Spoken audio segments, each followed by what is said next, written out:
Glad to have you back. You're watching Africa This Week.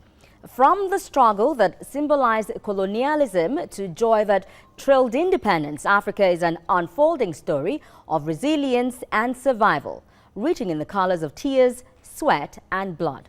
Now, on the timeline of history, 1960 is often referred to as the Year of Africa, when 17 African nations, including Nigeria, gained independence from their colonial masters. Joining me in the studio to dig deep on Africa This Week is Barrister Okey Nnebedum, a lawyer and political analyst. Thank you for joining me. Thank you. Now, very quickly, how do you assess the state of the nation after 57 years of independence? At 57, if it is an individual, Nigeria is no longer a juvenile. Nigeria has come of age at age 57. Nigeria is now an adult. In fact, senior citizen. Sure, a senior citizen, a grandfather. Okay, who should be getting ready for retirement. So, considering that the last 18 years has been characterized by democratic rule, we should be singing a different song. We shouldn't dwell so much in the past, blaming everything on the military interventions. But I can say also that what lies ahead of Nigeria is far greater than what lies behind. Behind us. Sure. That's very optimistic, I must say. But Nigeria was arguably amongst nations speculated for a very promising future prior to independence. Where do you think we went wrong? It is a question of leadership, and everybody has blamed it on leadership. Among the 17 nations within the same 1960 that got independence from the Europeans as at that time, some of them have left Nigeria behind. But I can say also that what lies ahead of Nigeria is far greater than what lies behind. Behind us. Sure. That's very optimistic, I must say. But Nigeria was arguably amongst nations speculated for a very promising future prior to independence. Where do you think we went wrong? It is a question of leadership, and everybody has blamed it on leadership. Among the 17 nations within the same 1960 that got independence from the Europeans as at that time, some of them have left Nigeria behind. We used to read the history books when Nigeria dwelt so much earning foreign exchange from agriculture. The cocoa pyramids in the north, the cocoa in the west, indeed, and the granite pyramids in the north, and then the oil palm plantations in the east. With the discovery of oil, almost at the same time when we had independence, everybody washed their hands, packed up, and went to the white-collar jobs. Oil, oil, oil everywhere. It may seem today that oil is failing us. The global price for oil is going down. And all over the Western world, they are trying to develop technologies that don't run their vehicles and their automobiles on oil. So, is Nigeria getting ready? Life beyond and above oil. That should be our focus as a nation. Well, what do you think is responsible for the various agitations and calls for restructuring in the country going on right now? Failure of leadership. I say that because Nigeria is a federation, but the constitution under which it operates the federation is unitary in content. So everybody feels that I am not having enough of the piece of the cake. So you hear agitation from the north, you hear agitation from the east, from the west, and even from the south. I think the major issue there should be let the leaders sit down on a round table, even though we are not short of those. We just had one in 2014. And the greatest question there is let power devolve downwards to the constituent members and elements of the federation called Nigeria, and let not so much power be concentrated on the federal government. There are so much in the constitution. You have the exclusive legislative list. Items found on that list are items which the federal government alone can relate to it and can execute. But all that has been said with all that is happening in the social media and every other agitation everywhere is let power devolve. Some call it resource control. Some others call it restructuring. Whatever it is, the most important thing is that people at the lower level should feel governance more than someone sitting over there in Abuja and you know, having a bogus budget meant, for example, roads. It is the most common infrastructure that everyone benefits from.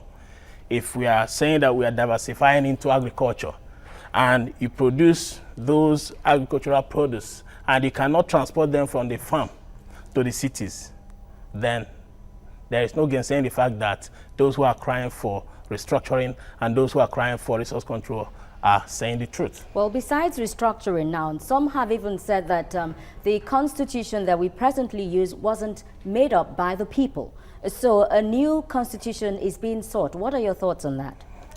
There is nothing wrong in that assertion because hurriedly, when the then government of late Sani Abacha was about leaving office, he died and Abdul Salami Abubakar, a general, took over. And within 9 months, he organized an election. And it is on record that no single individual that is not a military person took part in getting that 1999 constitution ready. Against that background, Nigeria can confidently say that the people of Nigeria there is very wrong. Yeah. So, but we've had several opportunities since 1999 when democracy returned. To make that correction? Sure. Under President Obasanjo, under Yaradua, even recently, under President Goodluck Jonathan, there were conferences that were held. And those conferences were catered for with taxpayers' money. Indeed. And they made so much recommendations. Why are we afraid to have those recommendations implemented? That is a very strong point that will determine who and what happens in 2019 with the kind of leaders that will come on board and what agitations the people are placing on the table, what agenda, you see, gone are the days when Nigeria should be talking about who is coming to contest. Is he a northerner? Is he an easterner? To me, and I believe I speak for better part of the people on the streets, that it doesn't bother Nigerians who is there in Abuja. What bothers us is let the airports work. Exactly. Let us have power. Let us have water. Let us drive on roads that are safe. Yeah. And then let us live in communities where we can be sure that when we lie down to sleep, we are sleeping with two eyes closed. Well, mentioning 2019 now, how strong is the opposition we have and what's the road to 2019? The road to 2019 is almost getting, the picture is getting clearer. It will be an issue for whether the person contesting is saying, I am going to implement measures that will devolve power down to the constituent elements of Nigeria, or that I am not going to do that. It is going to determine who wins the election, if in an ideal society. But I know the parties will throw up their in an ideal society. In an ideal society. But I know very well parties will throw up. PDP is already zoned, in quote, their presidency to the north. These are not matters that should bother us right now. Let the electioneering campaign be on issues. What will you do for education? Recently, almost all the workers, both academic and non-academic workers in the education institution went on strike. Resident doctors went on strike. Pengassin threatening to go on strike. Gentlemen, you want to become the president of Nigeria. What can you do about all this? Let issues determine who runs for presidency. Especially as they always seem to be the recurring problems Nigerians have. If you continue to do the same thing the same way all the same time and expect to get a different result, they call it madness. Indeed. Well, what parts should the elected now and the electorate play to get the nation back on track? People have always blamed the leaders of Nigeria on the followers. The leaders are a result of the followership. If we don't, you know, I can deduce it to be a factor of poverty. When someone cannot guarantee that on graduation you have a job. You know, when there's an opportunity to come, hey, Kunle, there is this young man coming out. Let us move around him and then join his political campaign theme. Eventually, somebody turns you into a thug. while his children live abroad. You go night and day executing some stuffs, running some stuff. But I say that with every sense of responsibility. Let the people determine that we are going to get it right, but we are going to pay a price. Take your money, or like they used to campaign then.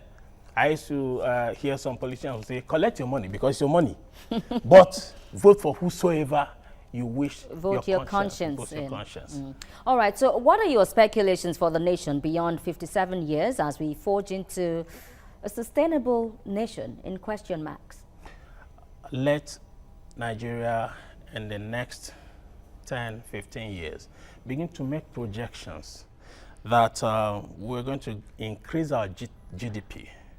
Let most of the goods that we consume be manufactured locally. Let Nigeria begin to identify industrial clusters and agricultural centers so that in those places you can make a direct access of having those goods run from their sources to the export points. But we shouldn't dwell more on exporting raw materials. That has been a problem. If we process our goods, we sell it more at a very competitive price. If you export a raw material, you are outsourcing labor, jobs away to those countries. And then again, let us look at the issue of leadership too. Let the followers change their ways. Demand more of accountability from your elected officials. Question them. There is ongoing an attempt to recall a particular senator in this country. If we, the people, determine and say that this is what we're going to do, without influence from their counter allegations that is being sponsored by who or who, but let there be something that is out of the box. There's nothing better than that, except that we determine how we remain that indivisible entity. In our constituent elements, are we going to remain as states or are we going to divide into regions? That is what matters. But as for Nigeria remaining the same, it will help us more. We have greater advantages remaining as a country, but divided into or devolved into real federation, like every other federal republic elsewhere in the whole world. Barrister Okey Nnebedum, lawyer and political analyst, thank you for your time on Africa this week. It's been a great pleasure. Thank you. Thank you, Africa. Well, no doubt, the dawn of independence in Africa came with great expectations that political freedom would translate into economic dividends. Many years down the line, it remains a case of failed promises, false hope, and a wake-up call to ensure that the labor of the heroes past are not in vain. I have been your guide, Fadeshola Shotingwa. Many thanks for watching, and bye for now.